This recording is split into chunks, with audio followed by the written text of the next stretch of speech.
Sore itu, langit di atas Cikarang Barat menggantung berat, seolah ikut menyimpan sesuatu yang ganjil. Udara panas bercampur debu dari jalan raya, aroma asap bakaran kambing dari warung-warung tenda berbaur dengan bau oli kendaraan.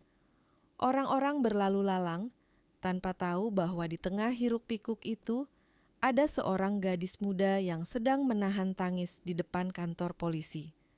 Namanya Rika Pramudita, 22 tahun, perantau dari Subang, bekerja di pabrik garmen tak jauh dari kawasan industri. Rambutnya berantakan, keringat bercampur air mata di pipi. Tangannya memegang erat ponsel yang sejak 2 hari terakhir hanya menampilkan satu pesan dingin. Nomor yang Anda tuju sedang tidak aktif. Rika menatap papan bertuliskan Polsek Cikarang Barat, lalu menarik napas panjang sebelum melangkah masuk. Suaranya serak ketika bicara pada petugas jaga. "Pak, saya mau lapor orang hilang. Teman saya, namanya Hana Sari. Dia sudah 2 hari nggak pulang. HP-nya mati, semua teman nggak ada yang tahu dia di mana." Petugas yang menerima laporan, Bribka Dimas Raharjo, menatapnya dengan mata waspada. Jam di dinding menunjukkan pukul 17.48. Di luar, matahari mulai turun, meninggalkan semburat jingga di kaca jendela.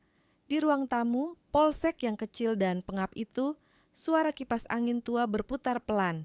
Rika mencoba menahan air mata, tapi suaranya pecah di tengah kalimat.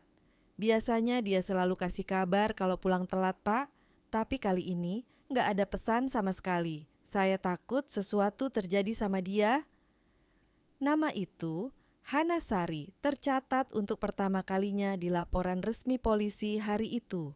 Umur 20 tahun, asal Indramayu. Pekerjaan, pelayan di rumah makan kambing Berkah Rasa. Salah satu rumah makan paling ramai di Jalan Utama Cikarang, Bekasi. Alamat kos, Gang Melati nomor 8, belakang SPBU Cikarang. Menurut cerita Rika, Hana terakhir terlihat sore tanggal 16 Mei saat ia mengenakan seragam hijau muda, rambut dikuncir, dan tersenyum sambil bilang, "Aku berangkat dulu ya Rik, shift malam ini lumayan panjang. Kalau aku pulang telat, jangan kunci pintu." Dan sejak itu, tak pernah ada kabar lagi. Malam pertama, Rika masih berpikir mungkin Hana menginap di rumah teman. Hari kedua, ia mulai gelisah. Ia menghubungi semua kontak di ponsel Hana, tak ada yang menjawab. Nomor pacarnya, kalau memang ada, tak pernah diketahui. Hana memang gadis yang tertutup, tapi 2 minggu terakhir ada sesuatu yang berubah. Rika ingat betul, beberapa kali ia memergoki Hana termenung di kamar mandi, menatap perutnya sendiri di depan cermin. Kadang gadis itu terlihat ingin bicara, tapi urung. Sampai suatu malam, sambil menyisir rambut, Hana berbisik lirih, "Kalau aku nggak ada, jangan kaget ya." Waktu itu Rika tertawa, mengira temannya bercanda. Kini kalimat itu justru terdengar seperti pesan perpisahan. Polisi langsung menindaklanjuti. Satu tim kecil dikirim ke rumah makan Berkah Rasa untuk memastikan keterangan. Letaknya tak jauh dari jalur industri, bangunannya 2 lantai, di lantai bawah area makan, di belakang dapur besar yang dipenuhi wajan, pisau, dan freezer. Dari luar, tempat itu tampak biasa, bahkan ramai. Asap sate mengepul, pelanggan bercanda, musik dangdut terdengar samar. Pemiliknya, Damar Prasetya, 38 tahun, pria berperawakan tegap, kulit legam, dengan wajah tenang tapi sulit dibaca. Ketika petugas datang menanyakan soal karyawannya yang hilang, ia tampak terkejut sesaat, lalu tersenyum tipis. "Oh, Hana ya. Iya, dia kerja di sini. Tapi malam itu saya udah kasih gaji mingguan. Katanya mau beli vitamin di Alfamart. Setelah itu ya, saya kira dia pulang. Mungkin dia ada urusan pribadi, soalnya akhir-akhir ini dia sering bengong." Nada suaranya terdengar ringan, tapi ada jeda kecil yang aneh di antara kata-kata. Polisi tidak menanggapi langsung. Mereka mencatat setiap detail. Jam kerja, siapa shift malam, siapa yang melihat terakhir. Seorang karyawan lain bernama Yuni, 19 tahun, memberikan kesaksian serupa. Saya lihat dia pamit pulang jam 11, Pak. Sendirian, bawa tas kecil warna hitam, cuman itu. Semua keterangan seolah konsisten, terlalu konsisten. Tidak ada yang meleset satu detik pun. Dan bagi penyidik berpengalaman, keseragaman seperti itu justru terasa, dibuat-buat. Polisi memeriksa dapur, lantai bersih, meja potong terlap kering. Tidak ada bercak mencurigakan, bau bumbu kambing menutupi segalanya. Tidak ada tanda perkelahian, tidak ada rambut, tidak ada darah. Damar tampak santai, bahkan menawarkan teh manis pada petugas. Terlalu santai. Sebelum meninggalkan tempat, Bribka Dimas sempat berbicara pelan dengan seorang satpam kompleks. Satpam itu berkata, "Saya sering lihat Pak Damar pulang dini hari sendirian, Pak. Kadang bau obat pembersih dari dapurnya kuat banget tengah malam. Saya pikir cuma bersih-bersih biasa." Keterangan itu dicatat. Belum cukup jadi bukti, tapi cukup untuk membuat catatan kecil di laporan. Pemilik warung menunjukkan sikap tenang berlebihan. Perlu observasi lanjutan.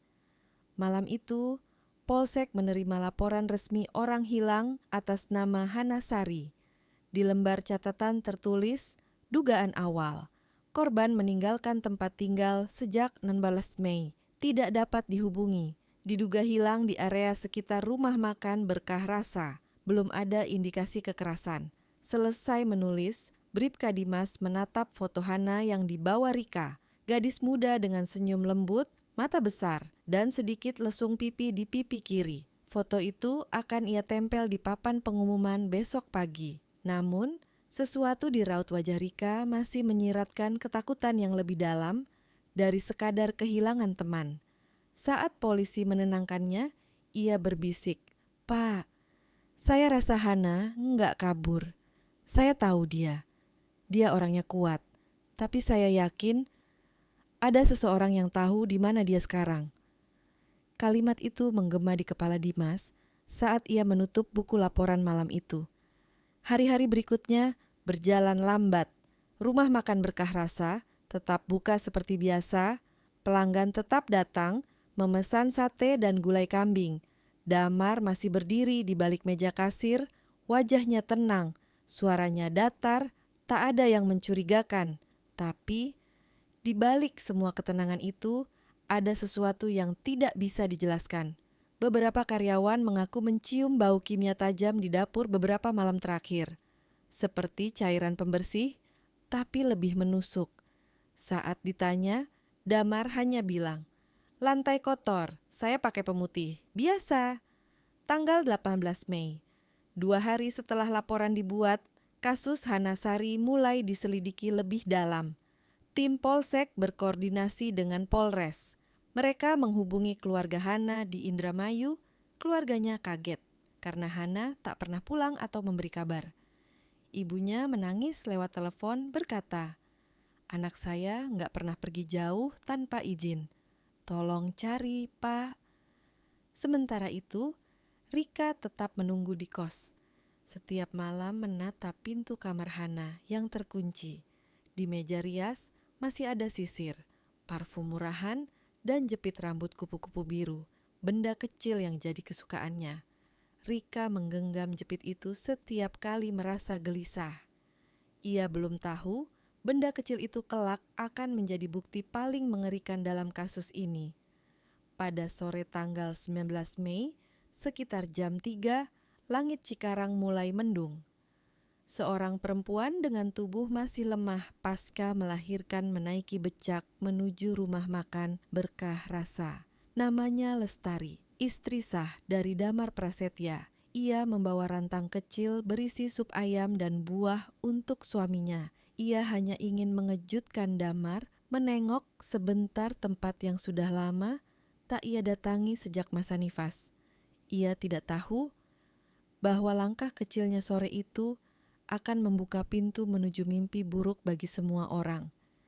Dan nama Hana Sari yang sebelumnya hanya tertulis di laporan orang hilang, sebentar lagi akan mengguncang seluruh kawasan Cikarang Barat. Sore itu, 19 Mei 2010, Lestari Prasetya berdiri di depan rumah makan Berkah Rasa, menatap papan nama besar yang pernah ia bantu cat sendiri. Tulisan spesialis gulai and sate kambing masih jelas terlihat, tapi entah kenapa, sore itu huruf-hurufnya terasa asing di matanya. Angin membawa aroma daging panggang bercampur asap, tapi bukan itu yang membuat jantungnya berdebar.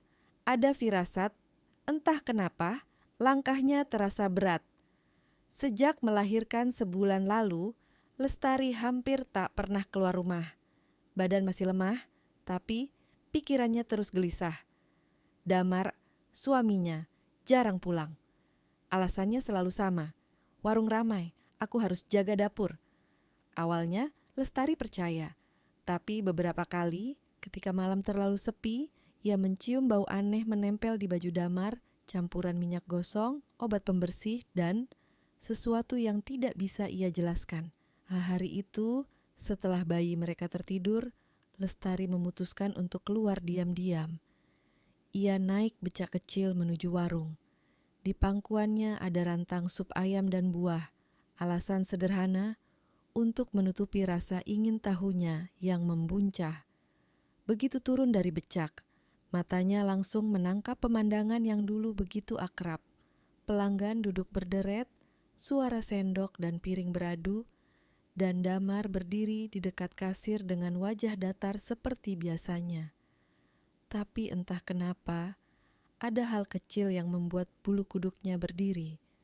Lampu dapur menyala terlalu terang untuk jam segini, dan ia mencium bau kimia samar yang menusuk hidung. Ia tersenyum kaku saat menghampiri suaminya. "Masih ramai ya, Mas?"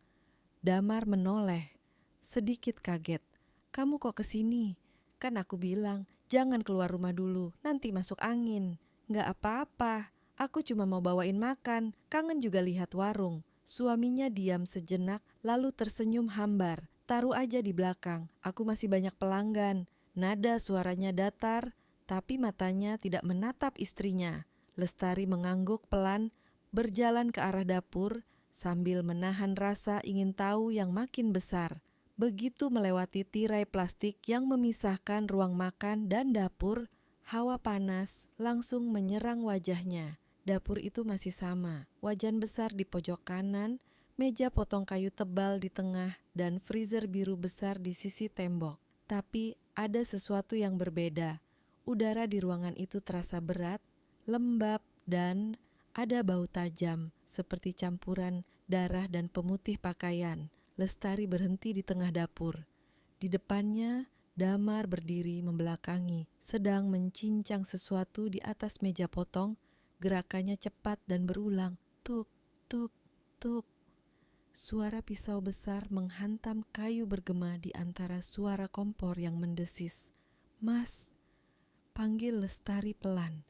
Damar sedikit tersentak. Pisau di tangannya berhenti sejenak, lalu perlahan ia menoleh. Wajahnya pucat, peluh mengalir di pelipis. "Kamu ngapain ke belakang?" "Aku mau taruh rantang aja." "Kok baunya aneh ya, Mas? Kayak bau obat campur daging busuk." Damar mengerutkan kening. "Ah, mungkin karena tempatnya lembab. Udah sana pulang, nanti bayi bangun." Nada suaranya terdengar tegang. Tangannya masih memegang pisau, tapi kini ia menurunkannya ke meja, menutupi sesuatu dengan tubuhnya. Lestari diam.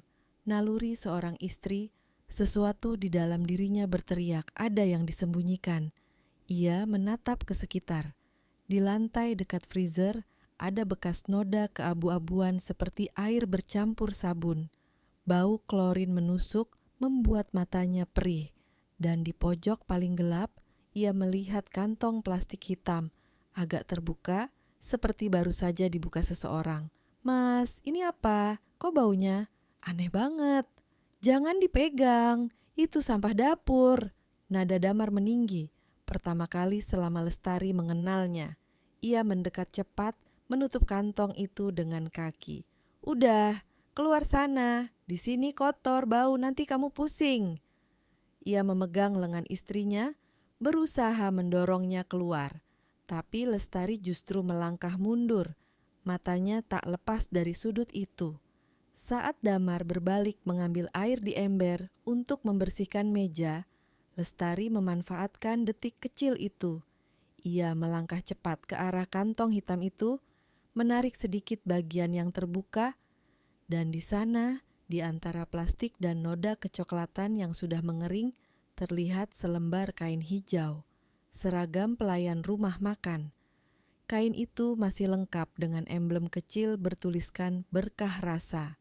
Di atasnya menempel sesuatu yang membuat tubuh Lestari kaku seketika. Jepit rambut kupu-kupu biru, jepit yang pernah ia lihat dipakai Hana setiap hari. Gadis muda yang pernah ia bantu jahit seragamnya sebulan lalu. Mulutnya terbuka, tapi tak ada suara keluar. Tenggorokannya terasa kering.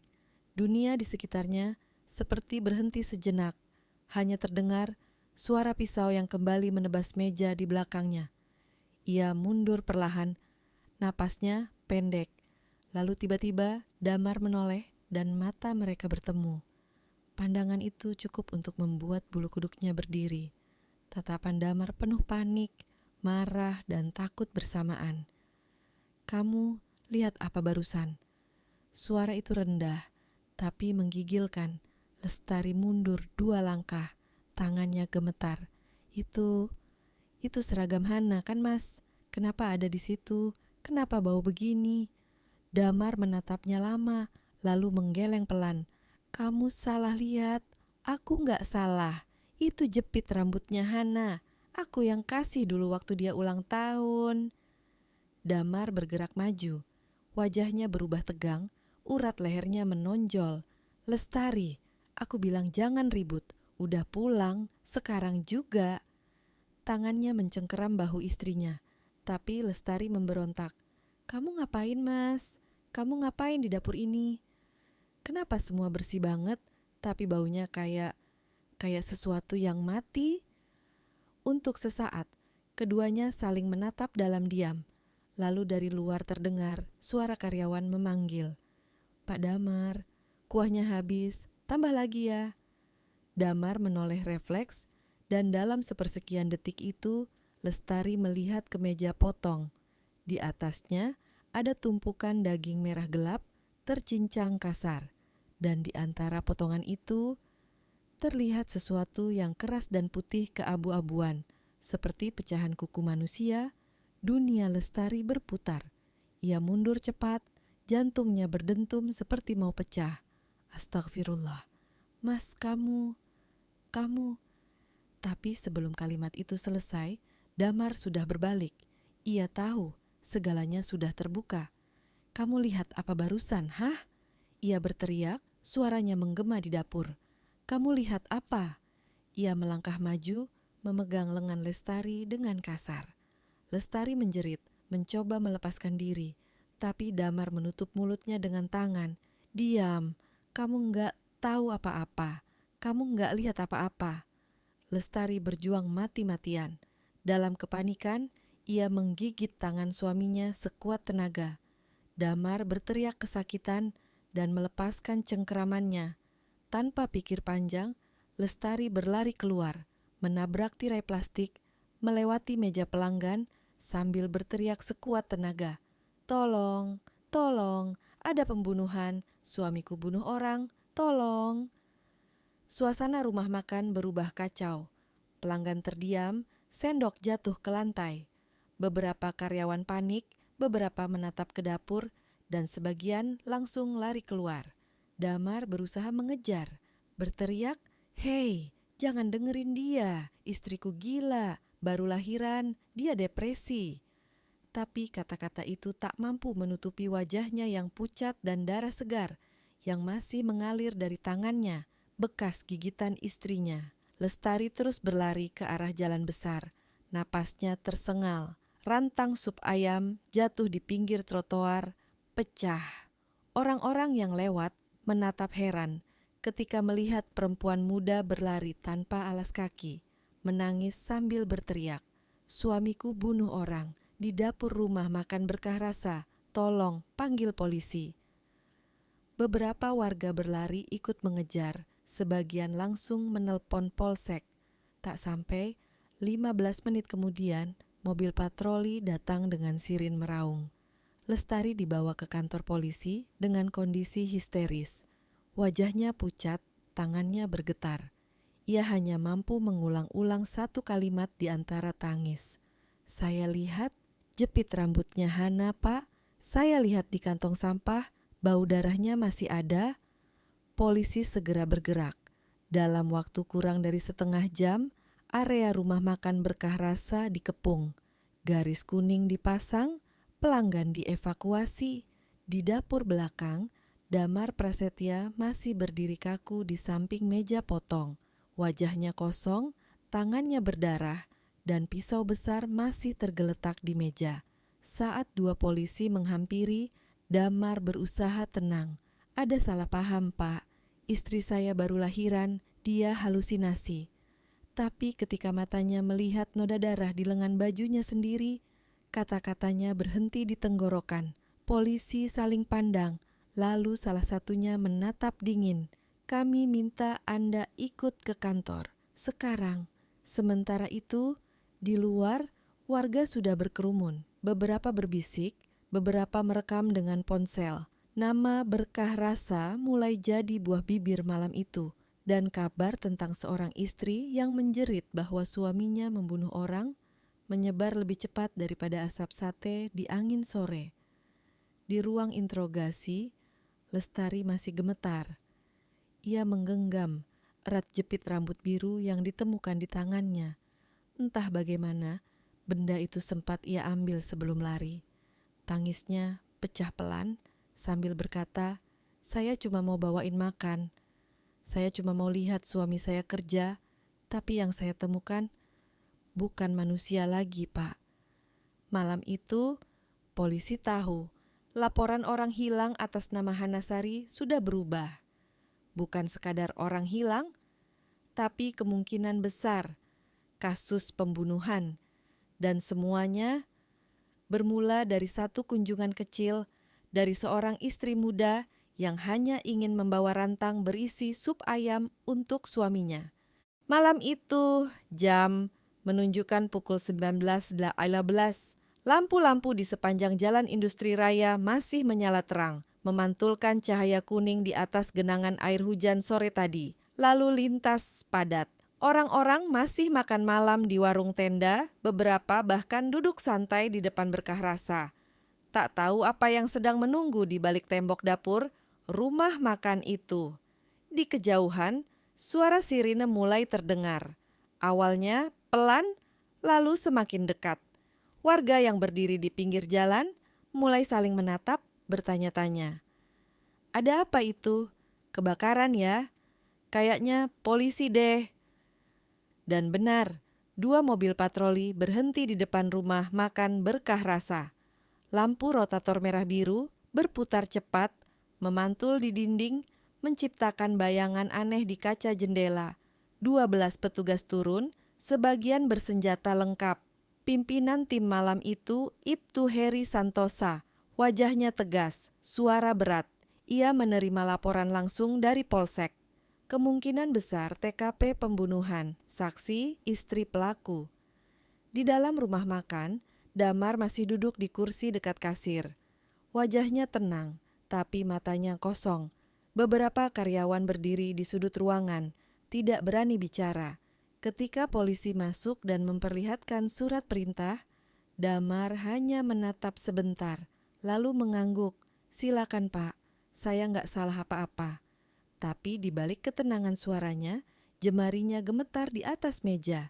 Ia tahu semuanya sudah tak bisa disembunyikan lagi. Tim langsung bergerak ke dapur belakang. Begitu tirai plastik dibuka, aroma tajam langsung menyergap. Campuran amis dan bahan kimia memenuhi udara. Beberapa petugas menutup hidung, sementara seorang penyidik forensik berlutut memeriksa lantai. Di pojok kanan, dekat freezer biru besar, terlihat bekas noda abu-abu di lantai yang masih lembab. Di atas meja potong, pisau besar masih tergeletak, dan di bawahnya ada kantong plastik hitam yang sudah sobek sebagian. Ibtu Heri membuka sedikit kantong itu dengan penjepit baja. Dari dalam tercium bau busuk samar. Ia memejamkan mata sebentar, lalu memberi isyarat ke bawahannya. Catat, ambil foto, jangan sentuh dulu. Sementara itu, seorang petugas lain memeriksa freezer besar di sudut ruangan. Freezer itu dikunci dengan gembok kecil, tapi kuncinya tergantung di dekat kompor.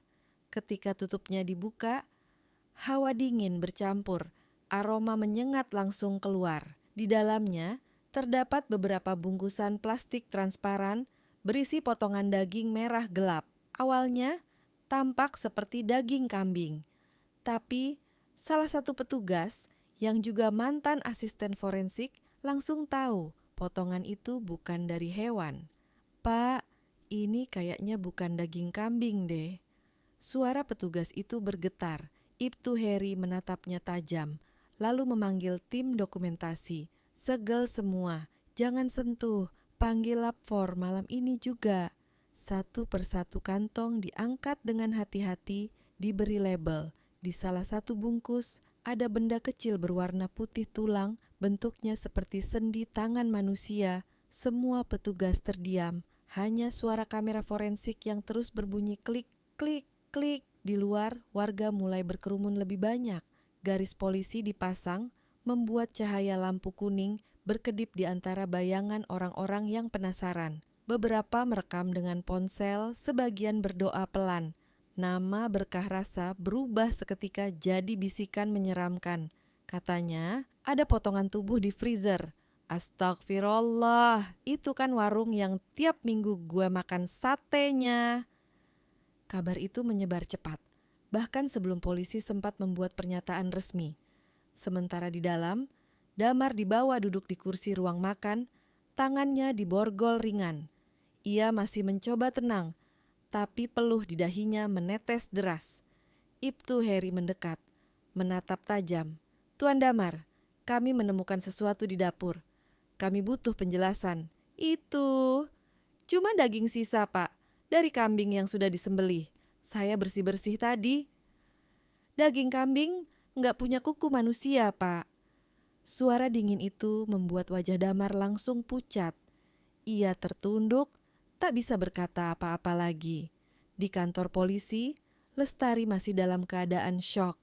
Tangannya masih memegang jepit rambut kupu-kupu biru, bukti kecil yang akan menjadi titik awal pengungkapan kasus. Ketika petugas menenangkannya, dengan segelas air, ia terus mengulang, "Saya nggak salah lihat, Pak.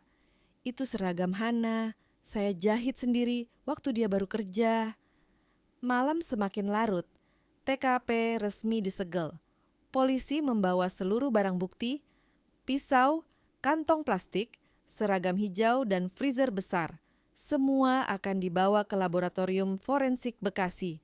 Rumah makan Berkah Rasa kini tampak sepi. Hanya garis kuning dan sisa cahaya lampu dapur yang masih menyala berkedip pelan seolah menyesal. Berita itu meledak cepat. Menjelang tengah malam, beberapa portal berita lokal sudah menulis. Seorang istri muda melapor bahwa suaminya membunuh karyawan rumah makan di Cikarang Barat. Polisi temukan potongan daging mencurigakan di dapur rumah makan populer. Warga Cikarang heboh. Besok paginya, tak ada satupun pelanggan yang berani makan di sana. Semua meja kosong, dan papan nama besar bertuliskan Berkah Rasa jadi simbol ketakutan baru di daerah itu. Keesokan harinya, hasil pemeriksaan awal forensik keluar. Tim dari Lab 4 menyampaikan laporan singkat ke penyidik. Dari struktur jaringan, sebagian sampel bukan berasal dari hewan. Ditemukan potongan tulang dengan DNA manusia. Ruang penyidik hening. Ibtu Heri hanya berkata pelan, "Berarti benar, Damar dipanggil untuk pemeriksaan resmi pertama." Ia duduk di kursi besi, wajahnya lesu, rambut acak-acakan. Selama 2 jam pertama, ia terus diam. Pertanyaan demi pertanyaan hanya dijawab dengan, "Saya tidak tahu," atau "Saya capek, Pak." Hingga akhirnya Penyidik menunjukkan satu foto. Foto jepit rambut, kupu-kupu biru di atas seragam hijau. Damar menatap lama foto itu, lalu menutup mata. Air matanya jatuh pelan di pipi. Dia nggak seharusnya datang malam itu, katanya lirih. Pengakuan itu mengalir pelan, terputus-putus. Ia bercerita bahwa beberapa bulan terakhir, ia memang memiliki hubungan dengan Hana, karyawan barunya. Hubungan yang awalnya sekadar perhatian, berubah jadi kedekatan yang berbahaya. Ketika istrinya hamil dan harus istirahat di rumah, Hana sering membantu di dapur malam hari. Dari situ, semuanya mulai salah arah. Dia anaknya manja, tapi perhatian. Saya lemah, Pak. Saya bodoh. Suara Damar serak. Waktu dia bilang hamil, saya panik. Saya suruh dia sabar, saya mau urus. Tapi dia mulai ancam. Katanya bakal bilang ke istri saya kalau saya nggak tanggung jawab. Menurut pengakuannya, malam tanggal 16 Mei, setelah rumah makan tutup, mereka berdua masih di dapur.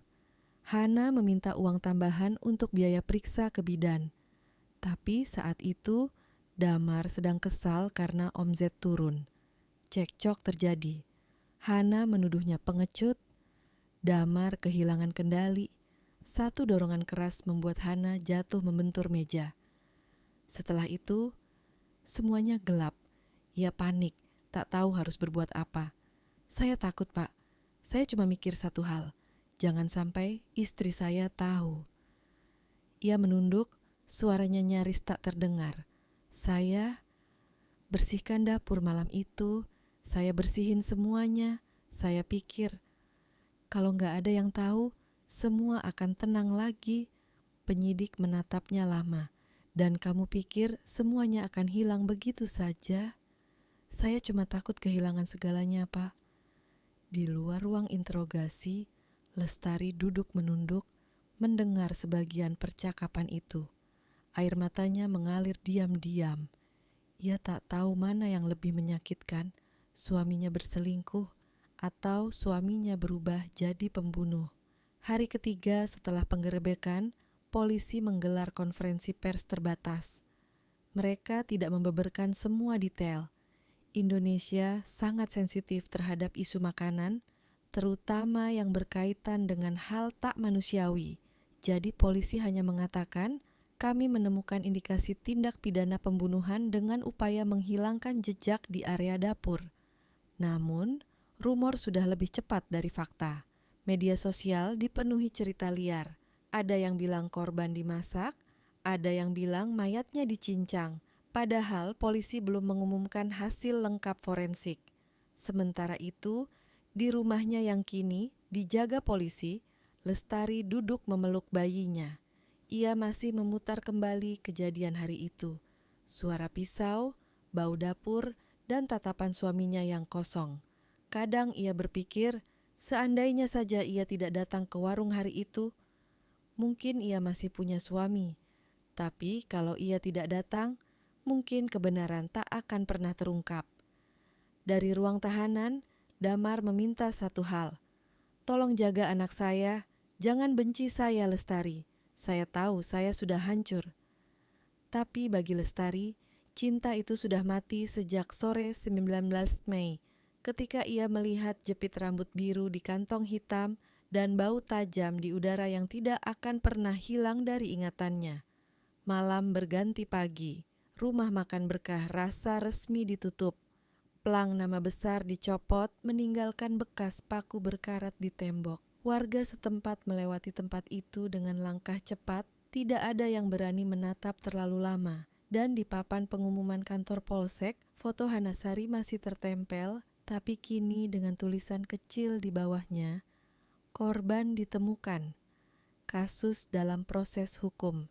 Ruang interogasi di Polres Bekasi malam itu terasa lebih dingin dari biasanya.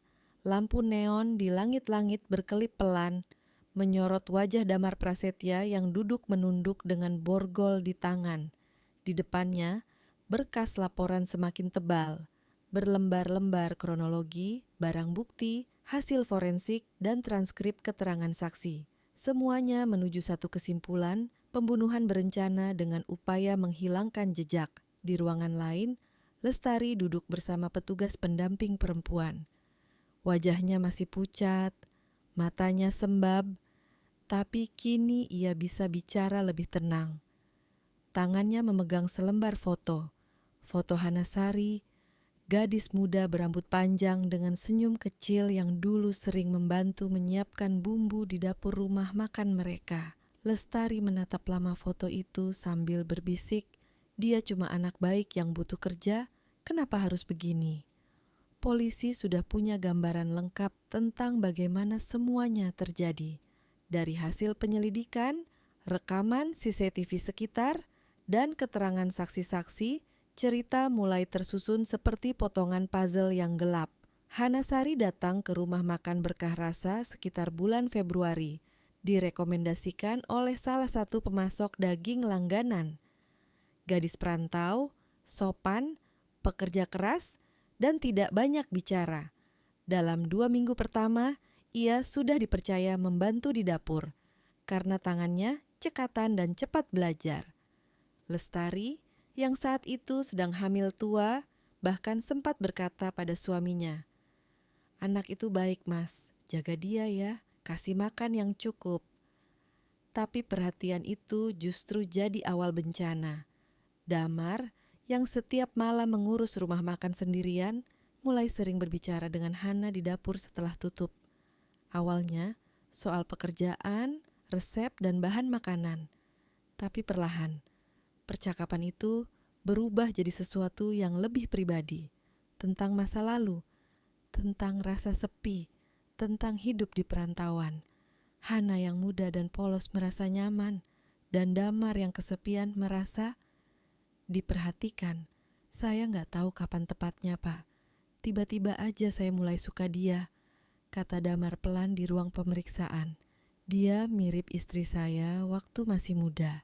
Ceria tapi keras kepala. Saya pikir cuma main hati sebentar, nggak akan sejauh itu."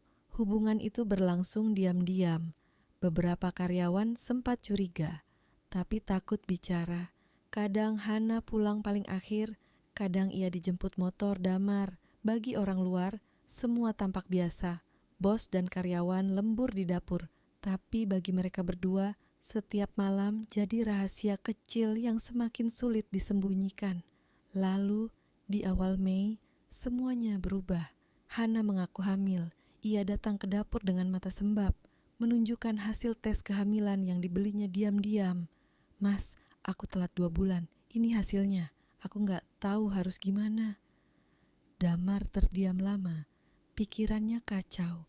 Istrinya baru melahirkan 2 minggu sebelumnya, dan sekarang karyawan mudanya hamil. "Kamu yakin itu anak saya?" Pertanyaan itu membuat Hana menangis. "Mas jahat. Siapa lagi kalau bukan kamu?" Dari titik itu, hubungan mereka retak. Hana mulai menuntut tanggung jawab. Ia mengancam akan bercerita pada istri Damar kalau ia diabaikan. Damar panik. Setiap kali melihat istrinya menyusui bayi, hatinya diliputi rasa bersalah dan ketakutan. Ia tahu, kalau Lestari tahu, semuanya akan hancur. Pada malam 16 Mei, sekitar pukul 22.30, Damar dan Hana masih di dapur setelah karyawan lain pulang. Mereka cek stok daging untuk keesokan harinya. Suasana sunyi, hanya suara kipas angin dan panci mendidih pelan di kompor belakang. Hana mulai bicara duluan. "Mas, aku capek sembunyi terus. Aku nggak mau gini terus. Aku pengen tanggung jawab dari Mas." Damar diam. "Mas, kalau Mas nggak bisa nikahin aku, ya bilang. Aku bisa urus sendiri, tapi aku nggak mau jadi orang bodoh yang dibuang." Suara Hana bergetar, tapi matanya tajam. Kata-kata itu menusuk ego Damar. Ia merasa terpojok, dipermalukan. Ia menepis tangan Hana dengan kasar, tapi gadis itu tetap menatapnya tanpa takut. "Mas pengecut," hanya 2 kata itu, dan semuanya berubah. Damar yang selama ini memendam panik, amarah, dan rasa bersalah akhirnya meledak. Ia mendorong Hana dengan keras. Kepala gadis itu terbentur sudut meja potong kayu. Suara duk pelan, lalu tubuhnya terjatuh. Damar membeku. Hana masih bernafas, tapi lemah Darah menetes di lantai. "Hana, Hana bangun!" Ia mengguncang tubuh gadis itu, tapi tak ada respons. Detik itu, rasa takut menggantikan segalanya. Bukan rasa kasihan, tapi ketakutan kehilangan segalanya. Istri, anak, rumah makan, nama baik. Selama 1 jam, Damar hanya duduk di lantai, menatap tubuh itu. Ia tidak tahu harus berbuat apa. Akhirnya, ia menarik napas panjang dan berkata lirih, "Kalau nggak ada yang tahu, semua akan baik-baik saja."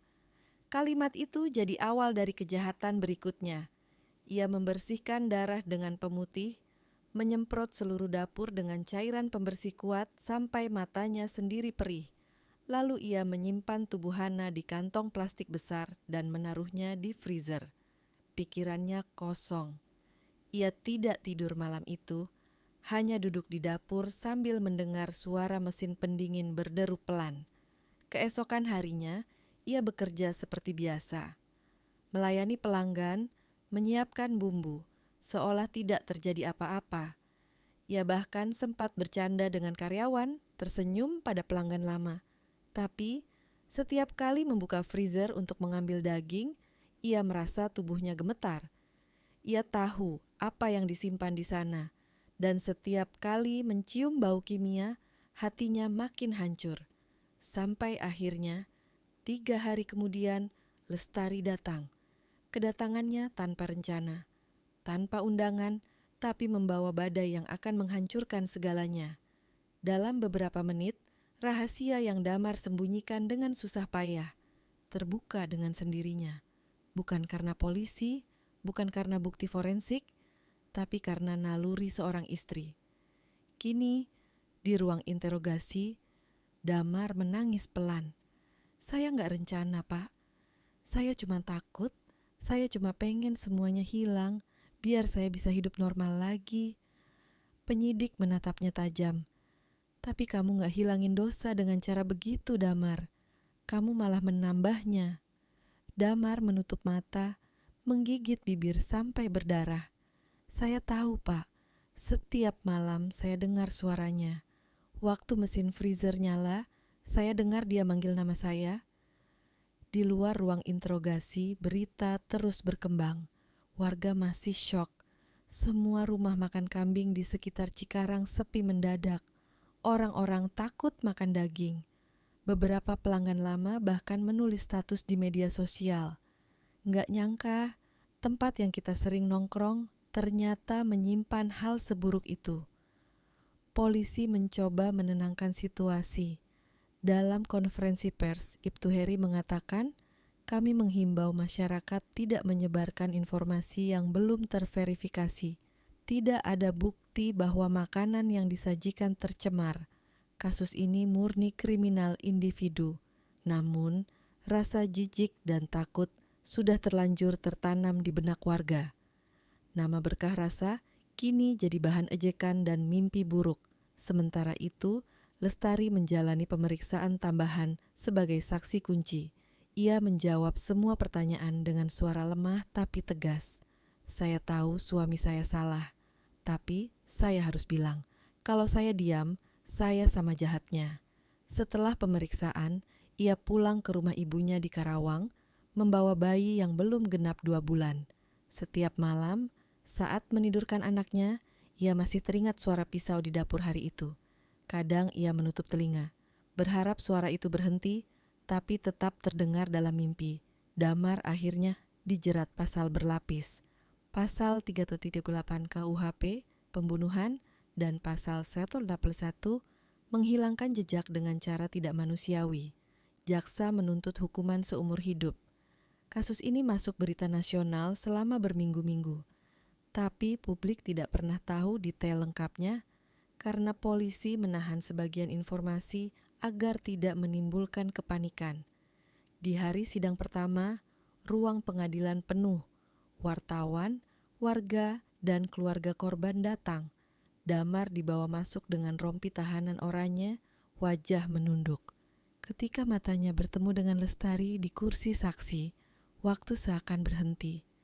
Ia mencoba bicara, tapi hanya mampu berbisik, "Maaf." Lestari menatapnya tanpa air mata. Kau gak cuma bunuh dia, Mas. Kau bunuh semua hal baik yang pernah kita punya. Setelah sidang, hakim memerintahkan sidang tertutup untuk detail forensik. Hasil akhir menunjukkan bahwa tubuh Hana sudah rusak sebagian oleh bahan kimia.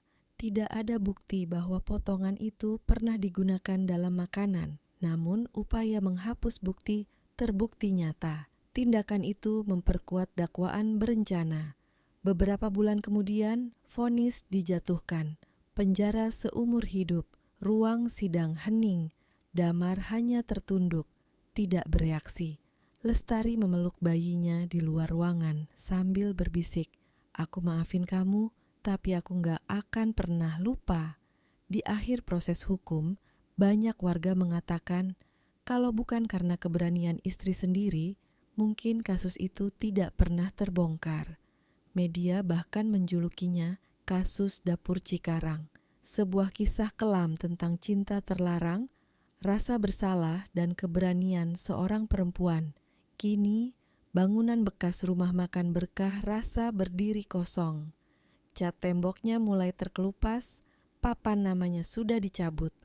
Orang-orang lewat cepat setiap kali melintas di sana, karena mereka bilang, kadang di malam hari, dari dapur belakang masih terdengar suara mesin freezer menyala sendiri. Hari-hari setelah vonis itu berlalu pelan seperti bayangan sore, panjang, diam, tapi tetap mengikuti kemanapun langkah pergi. Cikarang Barat akhirnya kembali tenang, tapi tidak pernah benar-benar sama. Warung-warung kambing di sepanjang jalan industri kehilangan pelanggan. Orang-orang masih berbisik setiap kali melewati bangunan kosong dengan papan bekas tulisan Berkah Rasa yang catnya mulai mengelupas. Tempat itu kini hanya dihuni debu, jaring laba-laba, dan sisa bau logam dari dapur yang pernah jadi saksi segalanya. Beberapa warga bilang, mereka masih melihat cahaya redup dari jendela belakang di malam-malam tertentu, entah pantulan lampu jalan atau mungkin hanya ingatan kolektif yang belum mau mati.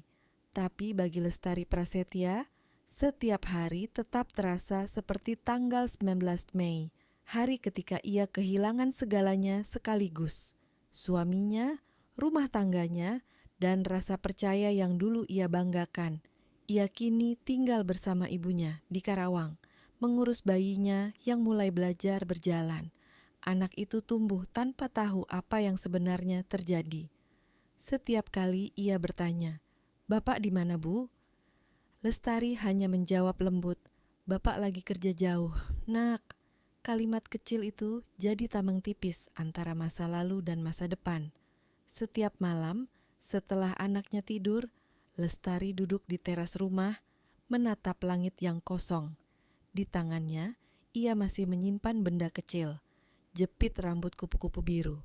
Benda itu ia simpan dalam toples kaca kecil di rak buku, bukan sebagai bukti, tapi sebagai pengingat bahwa hidup bisa berubah secepat kedipan mata. Kadang ia menatap jepit itu lama, lalu berbisik, "Maaf Hana, aku gak bisa nolong kamu lebih cepat, tapi aku janji semua orang tahu kebenarannya sekarang." Sementara itu, Damar Prasetya menjalani hari-hari di lapas Cipinang. Selnya sempit, dingin, dengan dinding kusam penuh coretan. Setiap pagi ia bangun sebelum subuh, salat lalu duduk diam berjam-jam. Ia jarang bicara dengan napi lain. Petugas bilang, dia tahanan yang patuh, tak pernah membuat masalah. Tapi matanya selalu kosong, seolah menatap sesuatu yang tak bisa dilihat orang lain. Dalam salah satu sesi konseling, seorang rohaniawan lapas bertanya padanya, "Apa yang paling kamu sesali, Damar?" Ia terdiam lama. "Bukan karena saya di sini, Pak, tapi karena setiap malam saya masih dengar suara pisau itu." Rohaniawan itu menunduk pelan. "Tuhan masih kasih kamu waktu untuk menyesal. Tapi ingat, menyesal bukan berarti melupakan. Menyesal itu artinya kamu harus belajar hidup di bawah beban yang kamu buat sendiri." Damar mengangguk pelan. Saya tahu, tapi kadang saya pikir kalau waktu bisa diulang, saya pengen cuma tutup rumah makan itu dan pulang ke istri saya malam itu. Bulan-bulan berlalu, kasus dapur Cikarang mulai tenggelam dari media. Berita baru datang, kasus baru muncul. Tapi di kalangan warga lama, nama itu masih jadi semacam bisikan, sebuah pengingat tentang bagaimana cinta bisa berubah jadi mimpi buruk ketika diselimuti ego dan ketakutan. Di sebuah kesempatan, Lestari menerima surat dari lapas. Surat itu datang dengan perangko warna merah, tulisan tangan bergetar. Untuk Lestari dan anak kita.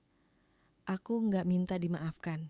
Aku cuma mau bilang, setiap malam aku berdoa supaya anak kita tumbuh jadi orang baik. Jangan seperti bapaknya. Aku masih dengar suara Hana. Kadang dia marah, kadang dia diam. Tapi aku juga dengar suaramu Tari. Suara kamu waktu teriak di depan warung. Aku tahu waktu itu kamu bukan ingin menjatuhkanku. Kamu cuma ingin menghentikan aku sebelum lebih jauh tenggelam. Terima kasih, walau kamu sudah pergi. Aku masih suamimu, walau cuma di dalam penyesalan. Surat itu pendek, tapi setiap kata terasa berat seperti batu. Lestari membacanya sambil menggenggam tangan kecil anaknya. Air matanya jatuh tanpa suara. Ia tak tahu harus marah atau iba. Beberapa minggu kemudian, Lestari datang ke lapas, bukan untuk berdamai, tapi untuk menutup luka. Ketika mereka bertemu, jarak di antara mereka dipisahkan kaca tebal. Damar menatapnya, tersenyum tipis. Kamu kelihatan sehat. Anak kita mirip kamu. Dia nggak tahu apa-apa tentang kamu, jawab Lestari pelan. Dan biarlah begitu. Hening panjang melingkupi ruangan. Damar mencoba bicara lagi. Aku tahu nggak pantas minta apa-apa, tapi kalau nanti dia besar, tolong bilang, bapaknya pernah salah, tapi dia tetap cinta. Lestari menatapnya lama, lalu hanya mengangguk sekali. Aku akan bilang, kalau aku siap, tapi bukan sekarang. Lalu ia berdiri, meninggalkan ruangan itu tanpa menoleh. Suara langkahnya bergema pelan di lorong panjang penjara. Suara yang di telinga Damar terdengar seperti gema terakhir dari kehidupan lamanya. Tahun berganti, anak mereka tumbuh, mulai sekolah. Kadang Lestari masih mendapat surat dari lapas, tapi ia jarang membalas. Ia lebih sibuk membangun hidup baru, menjahit, membantu ibunya di warung kecil, mengurus anak. Setiap kali melewati tempat ramai, ia menunduk. Tak ingin orang mengenali wajahnya dari berita lama, tapi di dalam dirinya ada ketenangan kecil yang tumbuh perlahan, ketenangan yang datang dari keberanian untuk tidak menutup mata. Suatu sore, seorang wartawan lokal datang menemuinya untuk membuat liputan dokumenter tentang kisah nyata perempuan berani melapor. Lestari menolak dengan sopan. Saya bukan pahlawan. Saya cuma seorang istri yang nggak mau hidup dalam kebohongan. Tapi ibu menyelamatkan banyak orang. Tanpa ibu, mungkin kasus itu nggak pernah terungkap. Kalau saya diam, berapa lama lagi kebenaran harus dikubur? Kata-katanya sederhana, tapi cukup untuk membuat wartawan itu terdiam. Beberapa bulan setelah liputan itu, papan nama baru dipasang di depan bangunan bekas rumah makan itu. Seorang pengusaha membeli tempat itu dan merenovasinya jadi toko peralatan listrik. Warga senang karena akhirnya tempat angker itu kembali berguna. Tapi malam-malam tertentu, saat toko sudah tutup, satpam sering mendengar suara aneh dari arah dapur seperti bunyi logam jatuh atau langkah kaki pelan yang berhenti tepat di belakang pintu freezer lama. Tak ada yang berani mengecek. Di lapas, Damar kini ikut kegiatan rohani setiap Jumat. Ia membantu petugas dapur, ironi kecil dari hidupnya. Setiap kali memegang pisau atau melihat daging mentah, tangannya gemetar. Kadang ia berhenti, menatap kosong ke arah jendela kecil di atas tembok. Saya pikir neraka itu tempat di bawah tanah, Pak, katanya pada rohaniawan. Tapi ternyata neraka bisa ada di kepala sendiri dan gak pernah padam. Rohaniawan itu hanya menepuk bahunya pelan. Mungkin itu hukuman sekaligus penebusanmu. Di akhir tahun 2013, 3 tahun setelah kejadian itu, Damar jatuh sakit. Penyakit paru-paru kronis karena bahan kimia yang ia hirup bertahun-tahun saat di dapur. Ia dirawat di klinik lapas selama beberapa minggu. Hari-hari terakhirnya diisi dengan doa dan keheningan. Sebelum meninggal, ia menulis satu kalimat di halaman belakang Al-Quran miliknya. Saya tidak pantas diampuni, tapi saya masih ingin mendoakan 2 orang, Lestari dan anak saya. Ketika kabar kematian Damar sampai ke Karawang, Lestari hanya menatap kosong. Tak ada tangis, tak ada amarah. Ia duduk diam, lalu menatap langit sore yang berwarna jingga. Akhirnya, selesai, katanya pelan. Namun di dadanya, ia tahu kisah ini tidak benar-benar selesai. Karena setiap kali mendengar suara pisau dari dapur ibunya, setiap kali mencium bau daging panggang, ia masih teringat wajah Hana. Dan malam, ketika kebenaran menunggu di balik tirai plastik dapur. Tahun demi tahun berlalu, anaknya tumbuh dewasa, cerdas, dan penuh rasa ingin tahu. Suatu hari, ia menemukan artikel lama di internet tentang kasus dapur Cikarang. Ia membaca dengan wajah tegang, lalu datang pada ibunya. Bu, ini cerita tentang siapa? Lestari terdiam lama, lalu menatap anaknya lembut. Tentang seseorang yang lupa kalau kebohongan kecil bisa menghancurkan hidup banyak orang. Bapak? Iya. Anaknya diam, lalu memeluk ibunya erat. Tidak ada kata yang diucapkan, hanya keheningan panjang.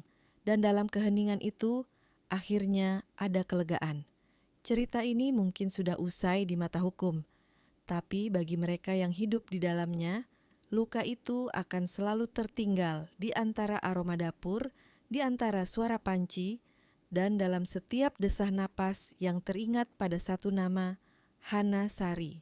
Dan bagi dunia luar, kisah ini jadi pengingat bahwa tidak ada rahasia yang bisa disembunyikan selamanya. Karena kadang, kebenaran memilih jalannya sendiri untuk keluar. Lewat mata seorang istri, lewat jepit rambut kecil, atau lewat bau yang tak bisa dihapus, bahkan oleh 1000 liter pemutih